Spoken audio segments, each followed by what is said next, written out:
one in the capital region with, residing at the center, the core, if you will, is the great city of Albany, New York, and this is the Albany News Update Show. I am your sprightly host, Jonathan Madden, and next to me, at approximately 92% of full health, is the cantankerous Brian McKenzie. Brian, how are you doing this fine evening?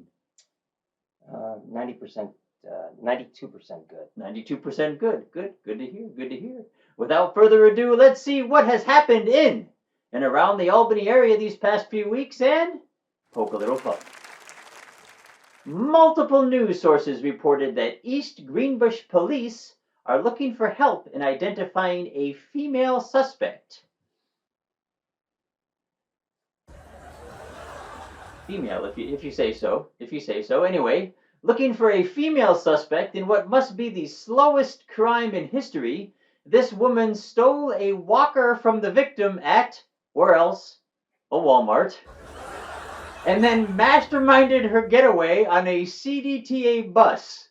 So many questions, but more importantly, I know exactly who we need to solve the case of the stolen walker. Yes, Walker, Texas Ranger. Right? It was a stolen walker, so you want... I think he needs a walker now himself. I think you're right. It's that time in the show where we highlight a few romantic stories that happened around the region. First, in Troy, where a man who was served with court papers barring him from contacting a woman thought the best way to salvage the relationship would be to A. Send her flowers. B. Sing her an original love song. C. Write a moving poem. Or D. Plow his vehicle through the front entrance of the AT&T store where she supposedly worked and try to run her over. Bonus romantic touch. There we go. Getting out of the car and taking a baseball bat to destroy all kinds of stuff inside the store. Brian, and you say romance is dead. You got anything with that one? What's the name of that girl that works in the AT&T stores? I don't remember. I wonder if she was there to Oh, witness reach this out act. and touch someone. You get it? You reach out and you just touch them. Second romantic story of the show. When a man was sent to prison a year ago and his significant other decided to end the relationship, he A. Sent her flowers. B. Sang her original love song. I can see where this is going. C. Wrote a moving poem. Or D. Sent multiple letters involving threats. Here's a sample. My dearest love, I have 2 different guns and a vest. I told you before, if you left me, someone will pay. If you contact anyone, it will not be nice. If you contact the jail or police, your lovely kids won't have a mother. Unsurprisingly, he's back in jail. What's he need the vest for? I don't... Is she armed? I don't know. But it's January, February. We're about 5 months away from Valentine's Day, so I figured we'd do Is it a nice floral vest? Maybe. I guess I shouldn't kid about that. I know, it's tough, but hopefully she was armed. I don't know what these guys are thinking with regards to it's going to make things better based on what was done in either of those situations. You should have saved these for February. Well, it happened recently, and we try and stay up to date as much as possible, given the enormous time frame between the shows here that we're doing now. Romance never dies. It never dies. Okay, moving on. The Times-Union reported that Moonburger is set to open a second location in New Paltz, complementing its existing location in Kingston, achieving its goal of the vegetarian burger company staying as far away as possible from the capital region. I am not sad that they are that far away. Not that I'm saying vegetarian food isn't good. I'm saying vegetarian food isn't as good. I hate vegetables and anything associated with a vegetable. Amen. So a vegetarian burger would qualify Yes. as something. Yes. As something. Vegetable. Vegetable, yes. Vegetable-like. Vegetable-like, yes. And something I would not eat. There you go. There you go. Ladies and gentlemen, it is that time of the show where I introduce to you Brian McKenzie. Brian? One more question. Sure, yes. Moonburger, what does that have to do with vegetables? Maybe Frank Zappa is a vegetarian, named his daughter Moon Unit Moonburger. I just solved the mystery. Anyways, that time of the show, Brian, BMac Attack. Hey, you got something local, yeah? Folks, I'm sorry I asked. Yeah. Ladies and gentlemen, give him a round of applause. Yes. It is time for the BMac Attack. You ready, Brian? I'm always ready. 3, 2, 1, go. Well, folks, it's October. Getting close to that time of the year when we get to choose who we want to lead us in our federal, state, and local governments. Ooh, exciting. Yes, very. Names like Hochul. Did I pronounce that correctly? No. Hochul. Hochul. I'll never get that right. Yeah. Zeldin, Tonko, Esposito, James, and Henry are on a vast list of candidates from the governor's office down to the local town boards. There are literally hundreds of names to vet through in the various elections in and around the Capital District. Ooh. It can be very overwhelming.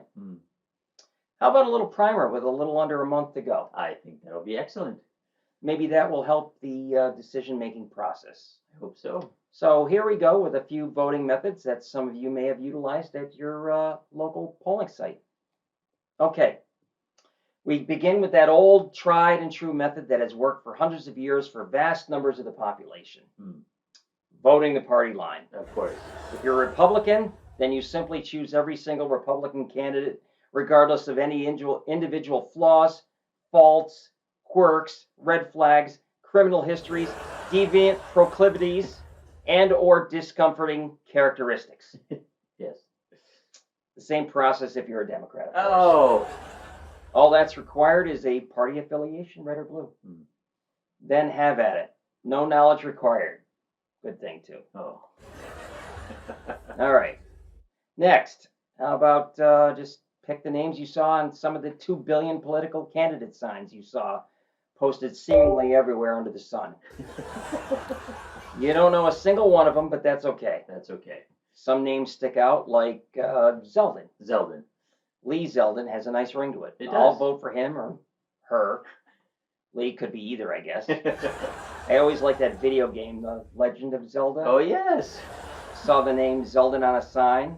Thus, I'm voting for Zeldin. There you go.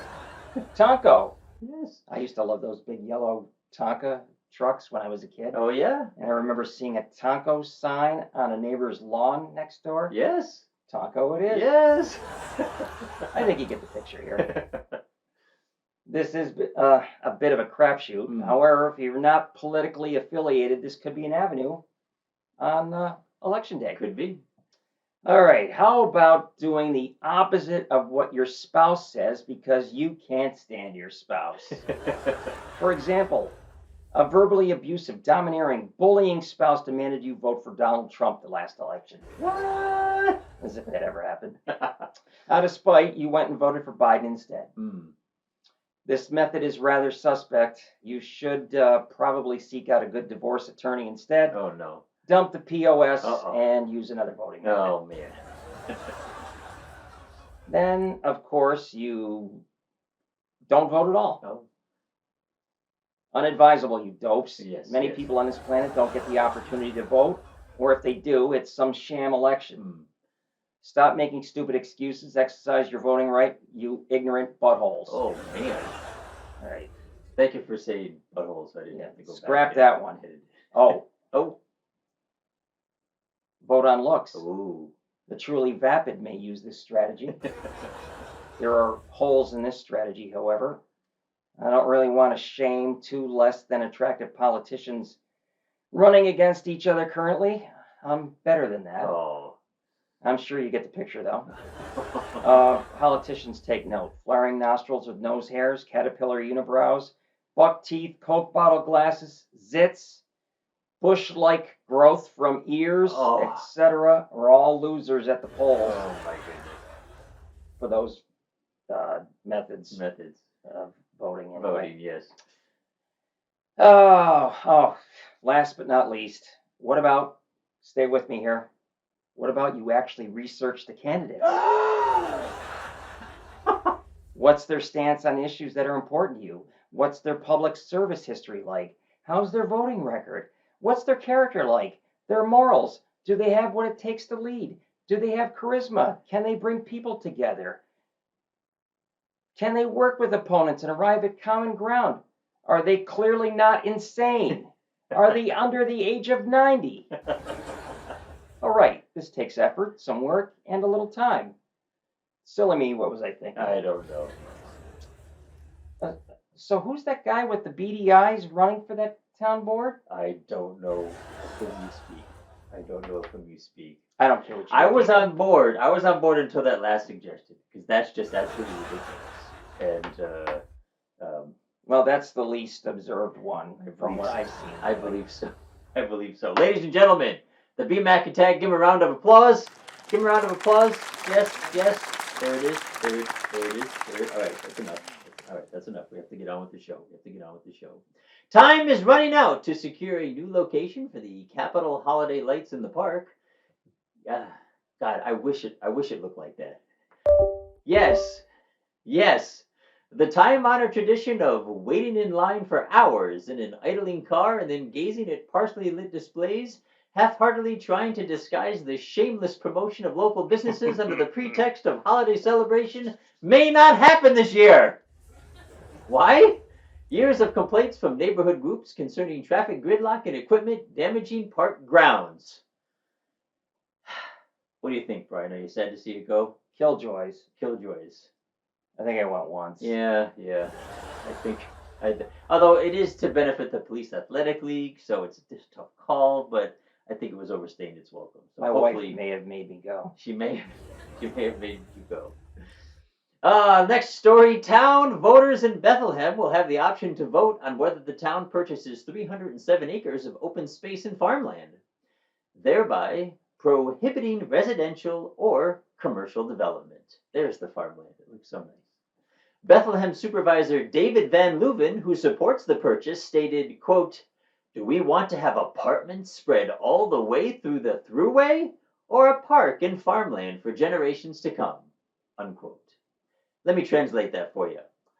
Do we want lower income residences destroying our established way of life and, God forbid, provide affordable housing options for the next generation? No. Come on. We don't need that. That's absolutely ridiculous. Come on. And WAMC had a story about Governor Hochul, that's how it's pronounced, Brian, Governor Hochul defending her decision to purchase COVID tests from a campaign donor. Some red flags regarding this deal included the fact the state had access to lower-priced tests through other companies, and the company the COVID tests were purchased from was not an established medical provider and had no history selling the tests. The biggest red flag, however, was when it was revealed no men ever tested positive for COVID. And it was then the discovery was made the COVID tests were actually home pregnancy tests covered with a COVID test sticker. That explains why I never tested positive for COVID. How about you? Did you test positive? No, and I thought I had it, and I took that test 6 times. I don't know. Any other state should be in hot water, but I don't think. Although the 6th time I did pee on it. You did. There you go. So you got some result back. Did get a blue line. It does. And on our last show, we mentioned Bob Kovacic from WNYT is retiring after an ungodly long run. WNYT had a heartfelt video tribute to Bob on his last day. But we found something interesting while watching it. Check this out. He connected with us because more than a scientist, he's a real human being.